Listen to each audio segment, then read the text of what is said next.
In this new episode, I speak with serial entrepreneur and founder of a healthy wine company called Dry Farm Wines, Mr. Todd White. So this company is not only called Dry Farm Wines, but it's also a farming practice. Todd gets into what that practice is, what biodiversity or biodynamic and natural wines are, how dry farming as an agricultural practice is a good thing for the planet, and the mission behind this company and how he even manages the corporate culture, that wellness lifestyle is a core tenet in leadership. So I think you're going to enjoy it. You're going to get some good technical background on how wines are made, how a lot of the manufactured wines are actually not that great for you, and why Dry Farm Wines and biodynamic, low alcohol, no sugar wines still provide an enjoyable beverage, but is much more healthy for you. So sit back, enjoy, and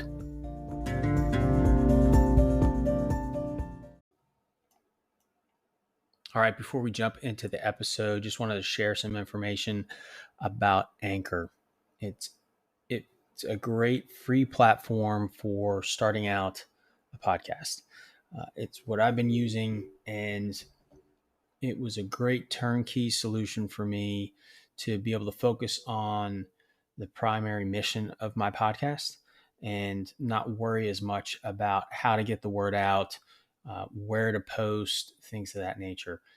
Anchors takes care of that for you. They distribute, they set up a platform that is easy to use with lots of tutorials. They give recommendations and coaching on how to even interview on your podcast to get you started. So I would encourage you to look into it, download the free Anchor app, or go to anchor.fm to get started. Now, on to the episode. My guest today is Todd White, founder of Dry Farm Wines. Welcome, Todd, to the podcast. Thanks, Scott. Happy to be here. Lots of dirty, dark secrets about the wine business. Great. We'll get a chance to unpack that. So, Rest and Recovery, we're focused on wellness and health. And from what I've learned about you and your background and your personal wellness journey, that's a core tenet to you and who you are, and related to Dry Farm Wines. Could you just expand on that? Yeah, so I've been a biohacker before it was called biohacking, right? Probably for about 20 years.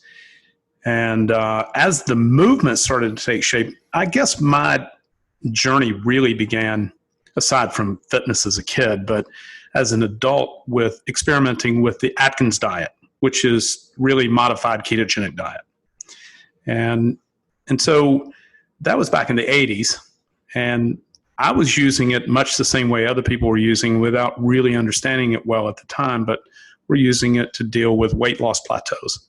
And so that was kind of the beginning of my serious commitment to biohacking. And I define biohacking as the art and science of how we employ our behavior to influence our biological or neurological outcome. And so diet is the behavior, diet is a biohack. And so that was kind of the beginning of my journey. And then from there, about 6 years ago, I became ketogenic, like legitimately ketogenic. Today, I'm on a modified ketogenic diet. So I have some carb intake, but not a lot. I also only eat once a day now. I've been eating once a day, doing 22-hour fast for about 3 years now. And so it's pretty easy to stay in ketosis if you're only eating once per day, right, and you eat moderately low carbohydrate. But when I was experimenting with therapeutic ketogenic diet, I was doing regular blood testing and, really excelling to try and get my BHB very high, and, this kind of silliness that was going on in the biohacking movement at the time. But to be on a therapeutic ketogenic diet, which is, 80% fat, calories coming from 70 to 80% fat, it's quite boring over time. So sure. There's a limit of menu options, I suppose. There are, although I still don't eat refined carbohydrate. The only thing I eat that's not really on program, just because I happen to like it, is I occasionally have French fries, just because I just like them. Yeah, you can't go wrong with a good French fry. And so, but again, I don't eat bread or anything, or rice or corn, or potatoes only and fries. So when I became ketogenic 6 years ago and started experimenting with that movement, and at that time the ketogenic movement was just really taking form. Only biohackers really knew what it was 6 years ago. And then about 3 years ago, it went mainstream and is now quite mainstream. But when I started experimenting with the ketogenic diet and having a highly restrictive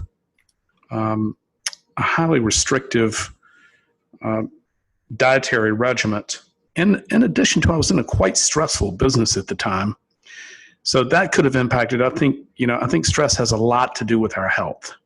But at that time, I couldn't drink standard wines anymore. They were making me sick. I was getting brain fog. They were giving me hangovers. They were affecting my cognitive abilities. And so I stopped drinking for a while. I've been drinking wine since I was 9 years old. And so this is sort of the journey of, and I have this lifelong love affair with wine, and I love wine today. I don't like alcohol, and we'll talk about alcohol on the podcast today. Alcohol is a very dangerous neurotoxin. And it surprises people to hear the wine guy say that alcohol is a dangerous neurotoxin. But it is, which is why I only drink and sell lower alcohol wines now. We'll talk about that later. But so I stopped drinking for a while, and then I accidentally learned from a friend that there was some lower alcohol wines available in Europe, none in the United States, none produced in the United States. And so this is long before what's now become a very chic low alcohol movement now with hard seltzers, and there's alcohol's coming down, right? Because I love wine, I don't love alcohol. A little bit goes a long ways, but too much is not a great thing. Yeah, and it's a bit countercultural too, even just from an advertising and business perspective. That's what you see is kind of the inverse to that, and even just culturally, it's go out and party. That's why you go to college. Right.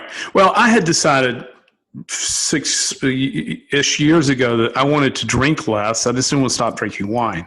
So I heard about lower alcohol wines in Europe, and then that caused me to stumble quite accidentally. I wasn't thinking of it as a business at the time. I was trying to find a better way to drink.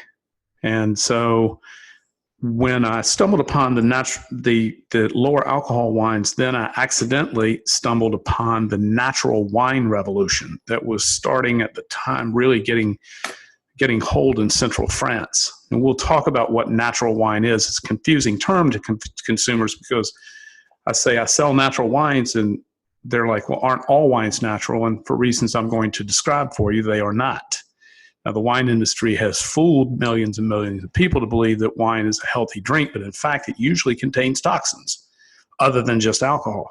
And we'll talk about what those are and what those can be and how dangerous those are. So once I discovered these additive-free natural wines, then I started lab testing them. Again, this is before it was a business. I was just trying to quantify. I live in the Napa Valley, which is the most famous wine appellation in North America. Right. I had made wine in 2005 here in the Napa Valley. So I knew something about enology, and I knew about enology labs. And so I started taking these natural wines that I liked and then subjecting them to lab tests to come up with a kind of a quantified formula, right, of how I felt, how it tastes, and then what the lab results were. And then started putting some quantifications around that, as you would if you were biohacking anything. You start quantifying it. And right? Personalizing it and just understanding. Right. So that happened, and then I identified these wines, and I started drinking them, and I started sharing them with my other health-focused friends, and one in particular who was an endurance athlete and Ironman, and we had often talked about, we would drink too much, or how get up with a hangover or whatever. And it's like, listen, this wine that I'm drinking is like kind of hangover free. And, you have to drink like a massive amount of it to feel any kind of negative remnant in the next day. And he was, and was also a biohacker. And he was like, oh. So we started drinking it together. And he's like, I think this is a business because, I wanted to drink less, but I didn't want to stop drinking wine. I wanted to feel better. And I thought, there's probably a few million other people out there in America who want exactly what I want. which is to drink less, feel better, and still have great wine. And so that's sort of when it accidentally became a business. And today we're the largest importer and reseller of natural wines in the world. That's an amazing story. Yeah, as a personal consumer, you want the positive benefits, but not necessarily the negative consequences to it. The way you wake up in the morning, or you mentioned brain fog, lack of clarity, whether it's in the moment or not, it's just certainly something that most of us, I'm sure, would like to avoid. Yeah. So let's break down for a moment we'll talk about the health benefits of wine, how wine is made, because all of these are related to the questions of how is your wine sugar-free, because we only sell sugar-free wine. That has to do with how it's made. How does wine get the healthy compounds in it, the polyphenols, flavonoids, antiflavonoids that impart positive health value? How does that get in wine? And why is it higher in red than white? We're going to cover all this, but let's start with what's happening with conventional wine, right? So the wine, you go in the grocery store and you look on the shelf and there's 1,000 bottles there. Or you go in a wine shop, those are conventional wines. There's no natural wine.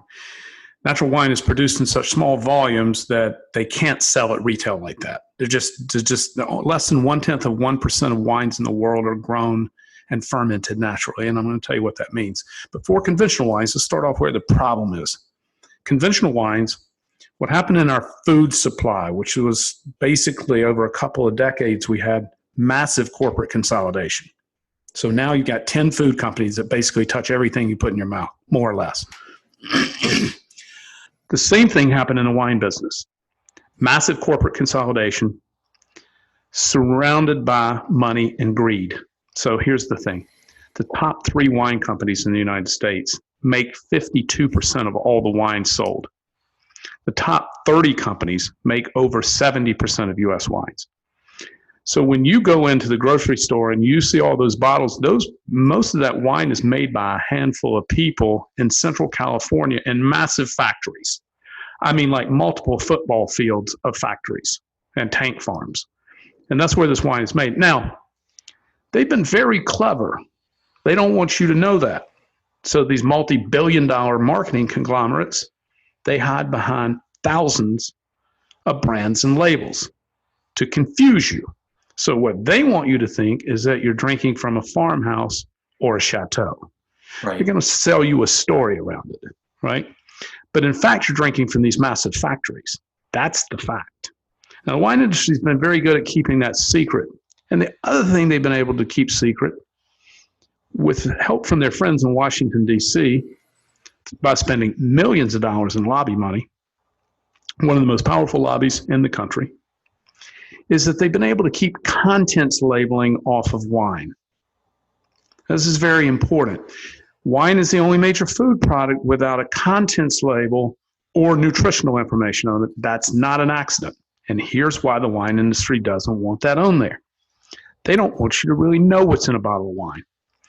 Because, and let me stop here and just pause because these secrets are somewhat difficult to believe. But everything that I'm sharing with you is easily verifiable through Google searches. Industry size, industry leaders, annual production, ingredients, additives. So what I'm about to tell you is that you see there's 76 additives approved by the FDA for the use in winemaking. Now, some of them are quite natural. Some of them are not, and 4 of them are highly toxic. And one of them is so toxic that it has to be applied to the wine, and it is applied to tens of millions of gallons of California wine every year, and wine all over the United States and parts of the world. Called Valcarin, the chemical is dimethyl dicarbonate. If you look dimethyl dicarbonate up on Wikipedia, it'll say hazard : toxic. It's so toxic that it has to be applied by a specially licensed contractor who comes in hazmat suits, because if you breathe it, or it gets on your skin, or burn your lungs, or it would burn your skin. And we're consuming this. Well, here's the thing. You don't know whether wine's been treated with it or not. But if you drank the treated wine within 24 hours of its treatment, it would kill you, right? That's how toxic it is. So we don't know, or there's ammonia phosphate or copper sulfate. We don't, you don't know what's in your wine. This is the whole point. Without a contents label, you don't have any way of knowing what's in it. And so we've advocated for contents labeling. We provide contents labeling and lab test on our wine labels and available on our wine library. And so we just think, look, if you want to buy wine that has dimethyl dicarbonate in it or ammonia phosphate, if you choose to drink that, I think that's okay, because that's your right. Your personal choice. Sure. The problem is you don't have that choice.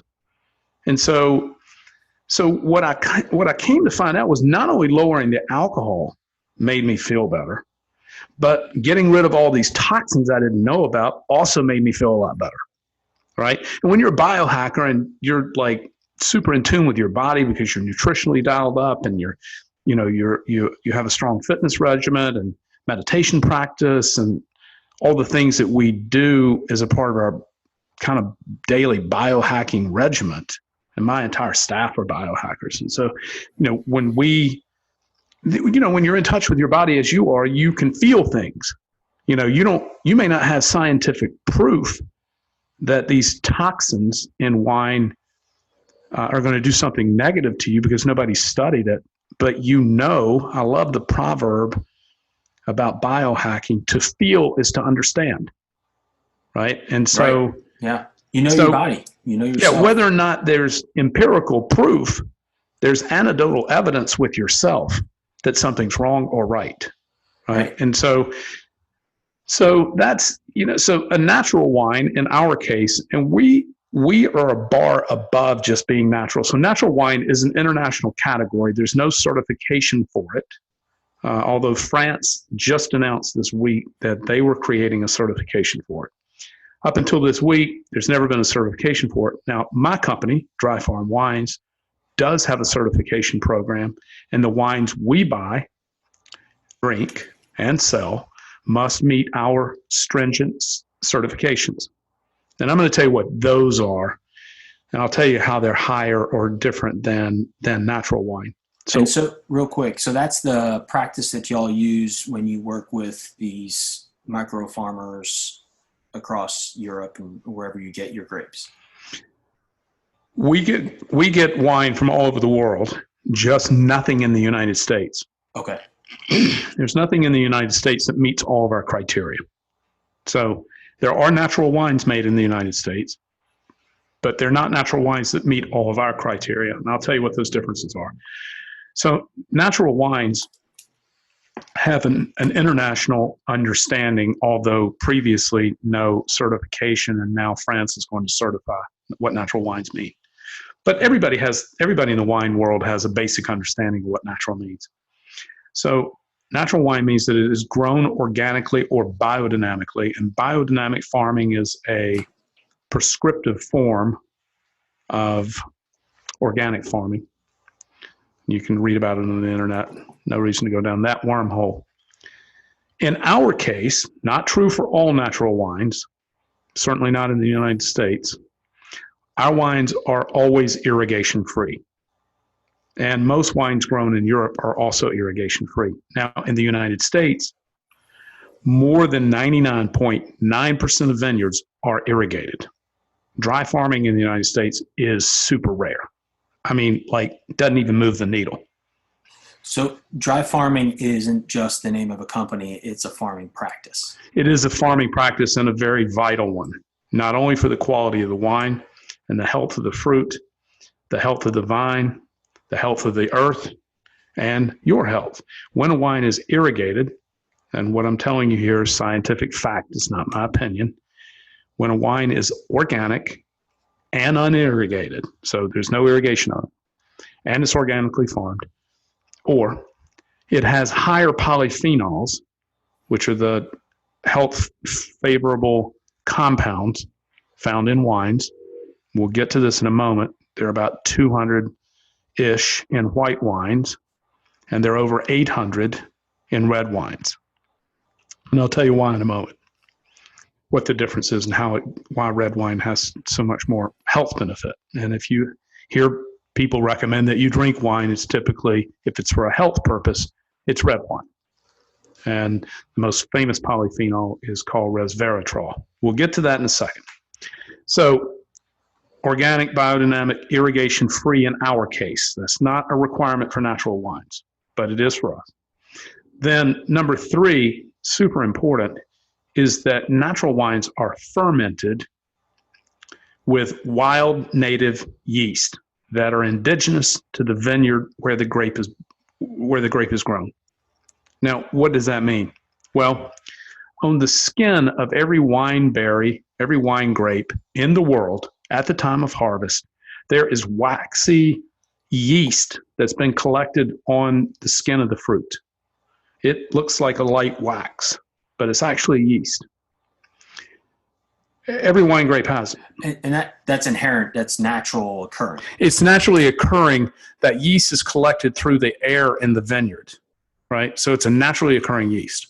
Now, with commercial wines, the first thing they do is pour sulfur dioxide into the tank, and they kill that native yeast.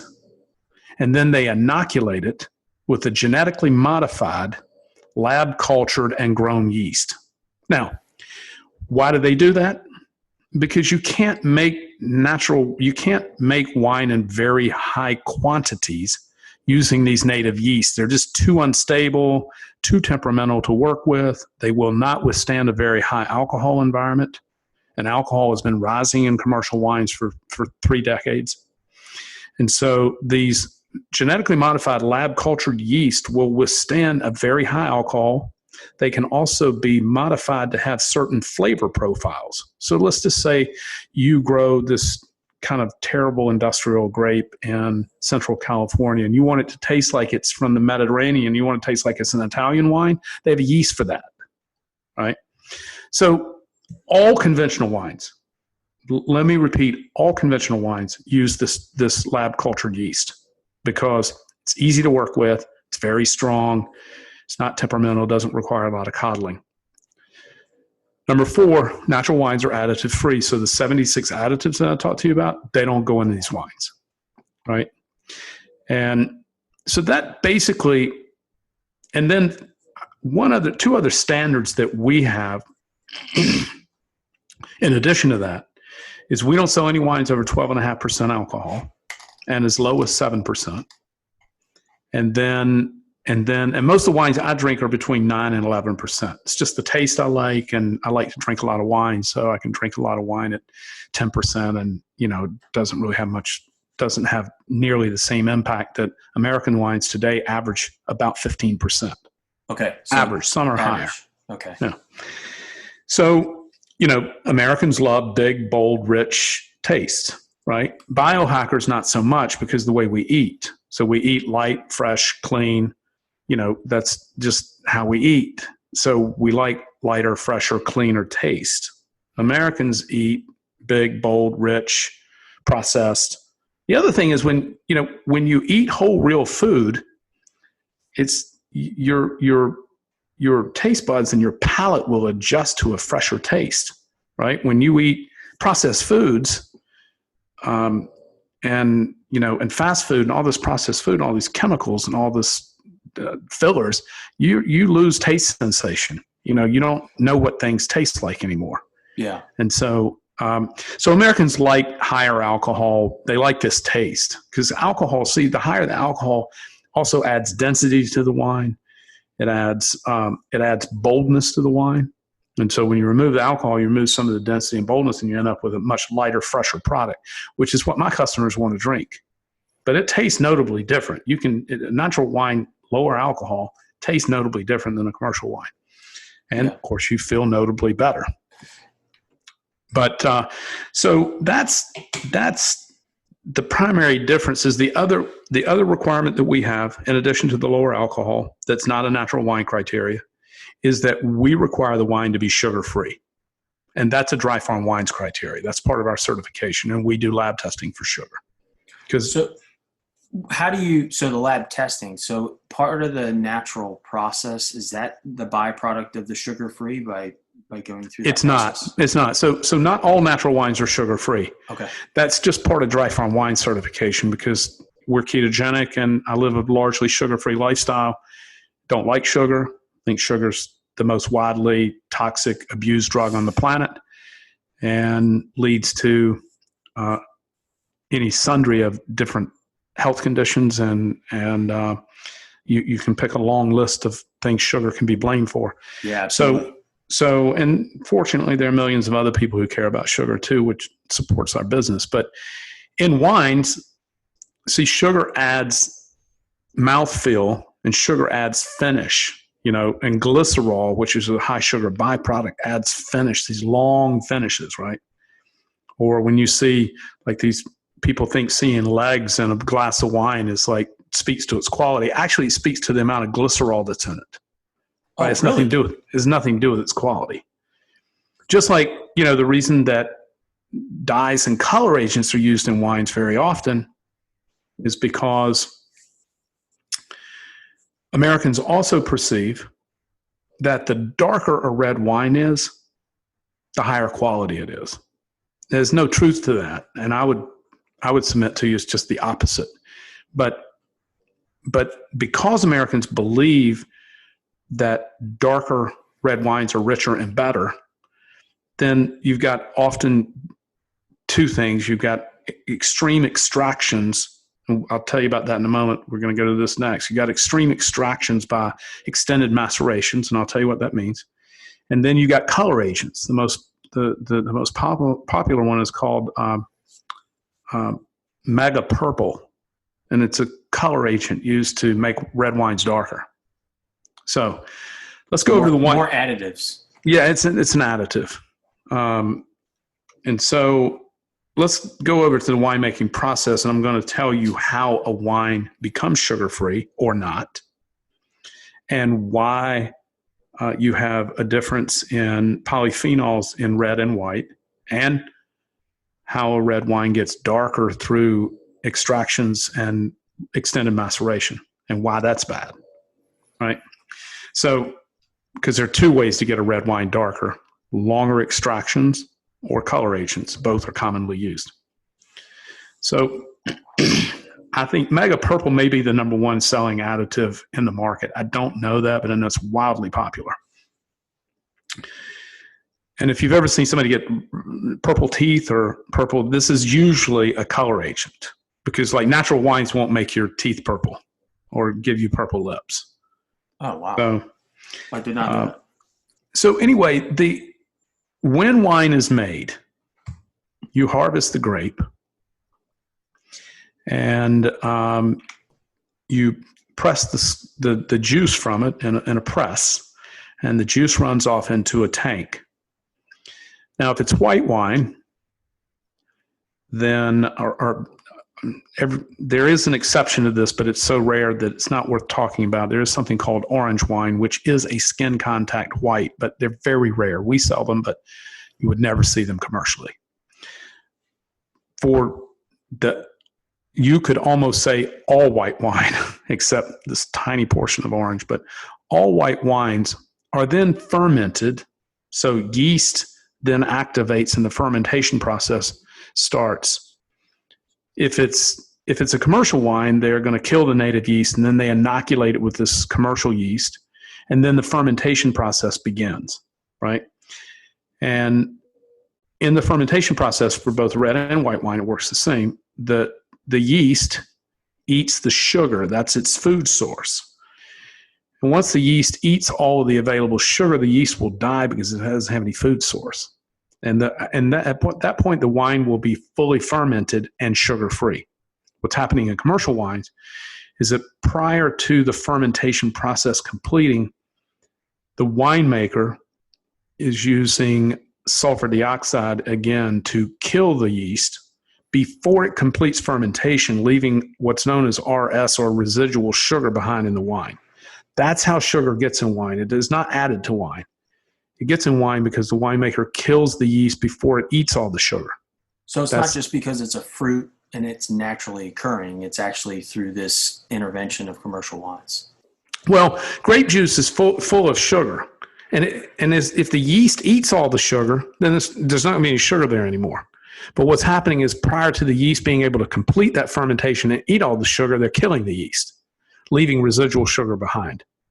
But back to winemaking in red and white. So when you squeeze the juice from a red wine grape and you squeeze the juice from a white wine grape, they're both clear. Red wine gets its color from contact with the skin and its tannic structure from the skins and the seeds.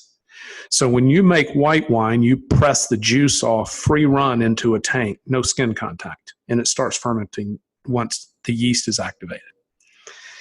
When you make red wine, you press off the juice the same way. It goes into a tank, but after you press it, you then pour the skins into the tank with it.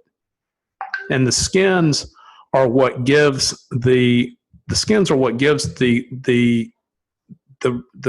color to the color of the wine, and the seeds add to its tannin structure. And the extra polyphenols, remember early on we mentioned that there is just over 200 polyphenols and other health property compounds in white wine, and there are almost 900. There are between 8 and 900 in red wine. With the additional polyphenols and flavonoids and other healthy compounds, the reason that they're higher in red wine is because they come from contact with the skin and the seeds, right? And so that's also how it gets its color. So this maceration and extraction that I talked about, maceration is the period of time that the skins stay in contact with the juice. And a common phrase in the wine world is if a red wine is extracted. And extracted is a long maceration period. All right? It also makes the wine darker. The longer that, and it gives the wine more body. So the longer the skins stay in contact with the juice, the darker the red wine will be. It's also higher in biogenetic amines. And that's a problem, particularly for women. So a lot of women, we're the official wine at virtually every health conference in the U.S. forward-looking health conferences, biohacking conferences, and upgraded labs, and Paleo FX, and so on and so on. We did 140 events last year. So we come in contact with tens of thousands of wine drinkers who are also interested in their health. And very common, women say they can't drink red wine. You know, it makes them feel flush. It gives them a headache. Well, usually, not always, but usually people blame that on sulfites. Well, sulfites are naturally occurring in any fermented food, from kombucha to sauerkraut. I mean, anything that's fermented has sulfites in it. And we can talk about sulfites in a second. But most people just say, I think it's because the sulfites are higher. Actually, sulfites are higher in white wine than they are red. And furthermore, but what's really making most people feel bad, flush, headache right here, tension in the front of their head, this is very common for women, is these biogenetic amines. And the two primary ones are tyramine and histamine. And these longer extractions exaggerate these biogenetic amines, which is why a lot of women can't drink red wine. Now, when they drink our wine, they don't have the same problem. So that's kind of a little bit of the winemaking lesson and kind of history of the natural wine movement. Yeah, no, that's very interesting. One thing you mentioned about this that I had a question on is the misperceptions or misconceptions about wines, and you touched on one of them, at least that I can recall, is legs. That's always been, you go anywhere. We went to Napa a number of years ago. I live in Virginia. There's wineries all around, and they talk about legs, and that's kind of a sign of quality. And I thought I heard you say that's not necessarily. Well, it has nothing to do with it at all. In fact, I would tell you it's just the contrary. It just means that it has higher glycerol in it, which is a sugar byproduct. So has nothing to do at all with, and sugar. Sugar makes wine thicker, right? So the legs are just a thickness from the sugar and or glycerol. It's so not more legs, more sugar. Yes. Yes, Okay. it's nothing to do with quality. Are there other misconceptions or perceptions around commercial wines along those lines? Well, as I mentioned in red wine, that it is darker is thought to be better. Yeah. Also, people believe the more they pay for a bottle of wine, the better it is. There's no truth to that either. But there are a ton of studies that if you put down 2 paper bagged bottles in front of groups of people and you tell one of them costs $15 and the other one costs $90, they will pick the $90, the better wine every single time. Yeah. Yeah. And that's just not true. And, long before I knew anything about wine, I oftentimes, sometimes we make many purchases in life. We buy the more expensive product because we perceive if it's more expensive, it's better. Right. Right. Yeah. And if someone's willing to pay for this, then it must be better. Right. And so oftentimes we use this higher price is better formula for not only purchasing wine, but lots of things, so Yeah, and you could argue it's a corporate marketing tactic as well, as like higher price equals higher value. yeah, you shouldn't have to pay more than $25 for a very high quality bottle of wine. And our wines average $22 a bottle. They're all the same price, but we also include shipping in that. And so Okay. they're like $25 a bottle, but that includes shipping. Shipping's super expensive for wine because it's heavy. Right. And so along those lines, you mentioned shipping. So you offer a variety of packages. Is that right? We do, but they all include shipping. Okay. And so you can get the 6 and the 12, and is it monthly? We have 2 primary offers. Now, if you're on our email list, if you go to our site and you sign up to be on our email list, but you're not a customer, if you're a customer of ours or a member, we're going to have your email list when you signed up to be a customer. But if you just signed up for our email list and didn't buy anything, you would get twice a month special offers from us that are not subscription related. If you go to our website, the only thing you do is join our wine club because that's our primary purpose. And we have about 100,000 customers in the United States. And so if and like 350,000 people on our email list. So if you are on our email list, you would see twice a month special offers. They might be holiday offers. They could be a theme on a country. They could be any number of different kind of packages, but they'll range from 3 to 12 bottles. Oftentimes, like right now, the current promotion we have is a 3-bottle promotion. Okay. Sometimes it'll be 4, sometimes it'll be 6, sometimes it'll be a 12-bottle option. If you subscribe, which you're a member, which is the least expensive way to get our wine, is we don't do any discounting ever. We've never done a discount, but if you're a subscriber and you get regular wine shipments, you pay less than taking a one-off purchase.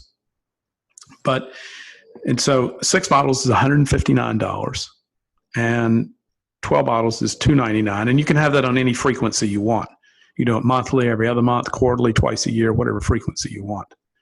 And so that's, you might imagine with the current state of the condition, don't know when this is going to air, but we're right in the middle of the virus issue at the moment. And we are shipping a lot of wine, right? People don't want to be at home without wine. And so actually we're shipping more wine than ever. So fortunately, as a California essential business, our shipping operations can remain open to deliver wine to people's homes. And since there's no risk of contagion through the box, then UPS is delivering stuff to people every day. So, but anyway, we have so the wine's very affordable for a handcrafted fine wine product. I don't think you should. I personally, I occasionally buy wine that's maybe $30 or $35 occasionally. But you shouldn't have to spend more than $25 to get a very high quality bottle of wine. You wouldn't find that in the United States because land prices are too high. And so anything you're buying in the United States at $20 or $25 is not likely to be very high quality because it's going to be very mass produced at that price. Because you can't, I think Napa wines average around $90 a bottle now, right? So because land cost here is so high, and then all across California, land cost is just high. So you can't make a bottle of wine. You can't make a bottle of wine of any decent quality for that kind of money in California. I don't know about other parts of the U.S., but in Europe it's different because most of these small family farms that we deal with, and we deal with about 700 small family farms across Europe, 4 in South Africa, and a handful in Chile. These natural wine growers, most of them are multi-generational family farms. They don't have any capital costs. They can afford to make wine very inexpensively. And then because we're the direct importer for most of them, so there's nobody between, we're the only party between the grower and the drinker. Normally there's like 4 layers of markup. Okay. Right. There's like a distributor, a wholesaler, a retailer. You've got these, it's called the 4-tier system. It's the way alcohol is usually sold in this country. In this case, we're both the importer.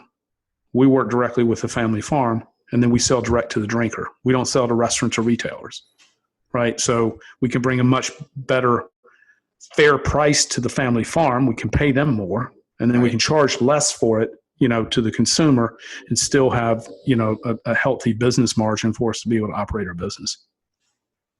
Yeah, that's a pretty impressive business model because you're kind of, hope this sounds in the way I mean it, but like taking the farmer's market approach and being able to bring these local growers and give them a platform of opportunity where they're able to maintain their living and maintain their personal, ethos on how they want to live and grow their farms. Yeah, it's one of the most important parts of our mission, and one that we're very proud about. I mean, we're very proud to be in the health business. We're very proud to bring a super superior product to the marketplace that people love. But one of the things that is really a foundation of who we are is that we get the great privilege of paying extremely fair market pricing to small family farms who would otherwise be squeezed out or squeezed by importers. We can also pay them faster, right, and on better terms.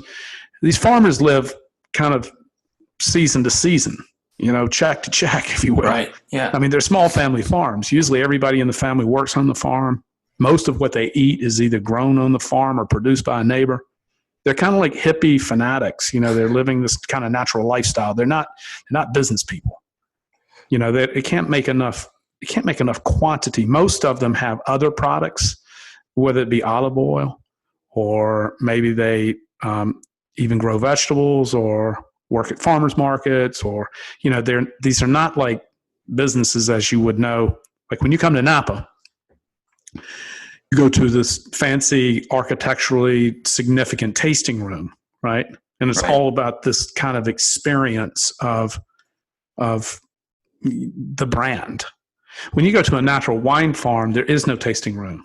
Right? I mean, if you taste, which comes much later in your visit, the first thing you do when you go to a natural farm, the first thing that you do always is the farmer wants to take you to the vineyard, because he's a wine grower, not a wine maker. Wine's grown in the vineyard, right? And so he wants to talk about the soil. He wants you to hold the soil, see the soil. He wants to talk about the vines, age of the vines, biodiversity on the farm. He or she don't, they're not interested in, and then later you get to the wine tasting, which will usually be in their kitchen, or because they live on the farm, or it'll be in the cellar, where they ferment and store wines. So it's just a very different thing if you've been to American tasting rooms, and then, or even like to Bordeaux, or even other areas of Europe or Burgundy, where there are kind of these renditions of tasting room experiences in more pedigreed appellations in Europe. But when you go to a natural wine farm, it's not anything like that. It's just very down home. It's very homespun, which is nice. Yeah, it is. I mean, it's just such a cool business model because it's empowering the small business. It's healthful wine, and it just gives you a great story behind it too. So to close out, we're running up on time. Grateful for your time, Todd, but 3 quick questions. What are you reading right now? Well, I just finished 2 unusual books. I don't normally finish them both actually one just ahead of the other. So they were both business books. I don't read a lot of business books, but I just particularly enjoyed these 2. One is by Steven Schwartzman called What It Takes, Excellence in Leadership. And the other one is super, super entertaining. They were both very entertaining. The other one is called Am I Being Too Subtle by Sam Zell, who was the creator of the publicly traded real estate investment funds. And they're both super successful multi-billionaires, but they were both had entertaining stories. Those were the last 2 books. But again, that is quite unusual. I don't normally read those kind of books. Okay. My number 1 book that I recommend to most people is The Power of Now by Eckhart Tolle. And my favorite book that nobody knows is called The Master Key System. It was written in 1912 by Charles Haanel. And it was the foundation for what became the book The Secret. And also The Law of Attraction were both inspired from the writings of this manuscript that was written in 1912 as it was a U.S. mail to your home 24-week correspondence course on the secrets of life and the secrets of manifesting your future. So anyway, this is written in 1912, but it's called the Master Key System. And then, many decades later, it inspired, and both of them credit this book. It inspired The Secret and The Law of Attraction by the Hicks. Okay, great. I'll definitely have to check out that last one. What are you listening to right now? Music or podcasts? Well, I kind of bounce around. I oftentimes listen to Audible or listen to books. So it's how I screen a book. So I probably listen to books more than anything, but it's how I screen a book, because for me to actually dedicate the time to read a book, it has to be something that has granular and meaningful, sort of actionable knowledge in it that I want to read and highlight and observe and take in at a deeper level. Most books are not like that. Most books, I can get all I need from listening to them. Yeah. So I'd listen to books very often. I'd listen to EDM, electronic dance music, when I run or work out. Sometimes and on a podcast, I listen to, it might not surprise you, kind of the regulars. They're all health and performance. Okay. Probably Tim Ferriss most often, but there are others. Rich Roll, Ben Greenfield, Dave Asprey occasionally. Just kind of the, top of the charts. I also occasionally listen to business podcasts, but not often. Okay. I don't think about business in that way very often. I think mainly about how to create value for my customers is probably all I need to know. Right. Is to practice peace and love in the world and try to be kind and try to add value. If you can do that, then, and you have, the right business metrics, then you'll be plenty successful. If you're focused on the value that you're delivering, as opposed to, when you're living a life of appreciation instead of expectation.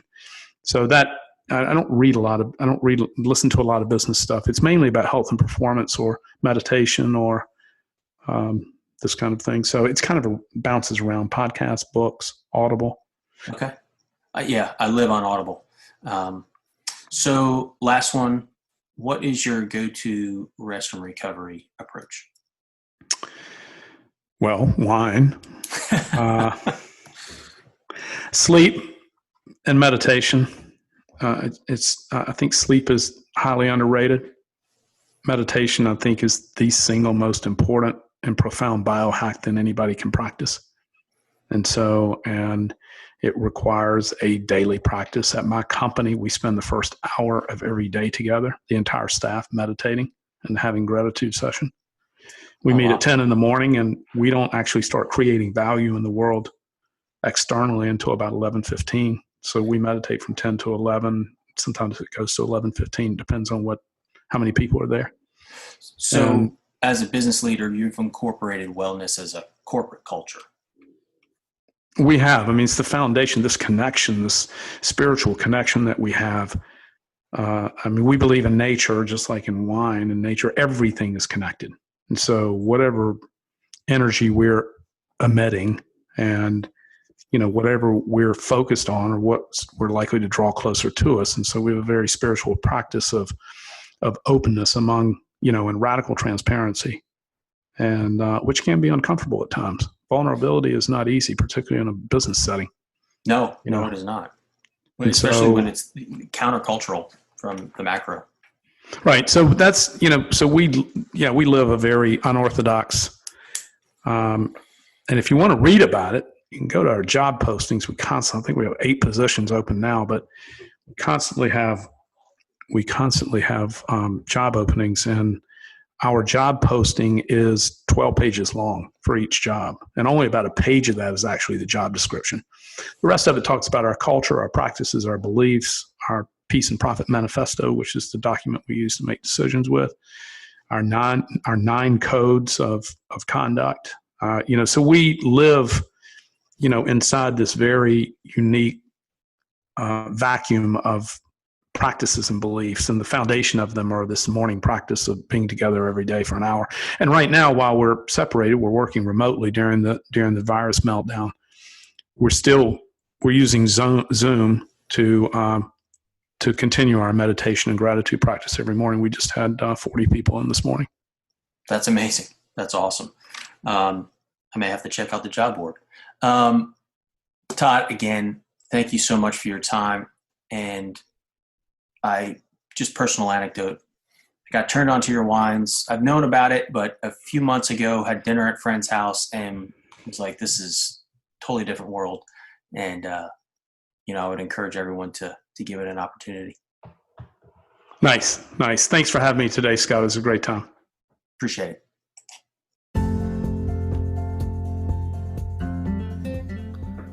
Thank you for listening to this episode. I really hope you got something out of the message from Todd. He is somebody that is passionate about wellness, about living a healthy lifestyle, and he's created a great company that offers those of us who are trying to improve on our quality of life and health and still be able to enjoy a good glass of wine with our wife or husband, or just enjoying a good evening. So I would encourage you to check out Dry Farm Wines. You can actually find the link on my Instagram page, the Rest and Recovery podcast on Instagram. There's a link in the bio. Go ahead, check it out and enjoy. Remember, be rested, be well.